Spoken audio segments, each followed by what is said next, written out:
ঢাকায় অত্যন্ত অন্যায়, অত্যন্ত দুঃখজনক একটি হৃদয় বিদারক একটি ঘটনা ঘটছে। একটি ছোট্ট বাচ্চাকে কিভাবে হত্যা করেছে দেখেছেন।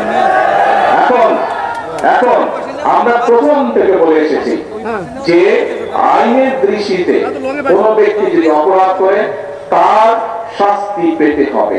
আইনের শাসন আমরা প্রতিষ্ঠিত করতে চাই। আপনি যখন কোনো কাজ করেন, সেটি আপনার নিজের কাজ হোক, কৃষি কাজ হোক, সেটি যে কোনো কাজ হোক না কেন, সংসারের কাজ হোক, একটা নিয়ম কারণ আছে না? অন্যায়কারী তাকে শাস্তি দিতে হলে, তাকে তার বিচার করতে হলে সরকারের কতগুলো নিয়ম কারণ আছে।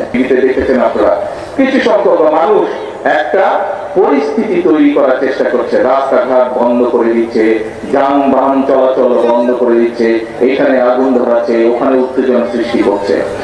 এই কাজগুলো যারা তারা করে, তাহলে আপনারা কি মনে করেন, প্রথমেই কি আইনের শাসনকে তারা বাধাগ্রস্ত করছে না?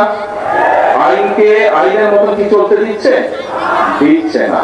প্রিয় ভাই বোনেরা, আমরা খেয়াল করে দেখেছি যে এই যে অন্তর্বর্তীকালীন সরকার যখন ক্ষমতায় ছিল, এই 12 তারিখের নির্বাচনের আগে অন্তর্বর্তীকালীন সরকার ছিল, সেই সময় আমরা দেখেছি দেশে কয়েকটি দুঃখজনক এরকম অন্যায় ঘটেছে, হইচই করছে, রাস্তা অবরোধ করছে, বড় বড় কথা হচ্ছে।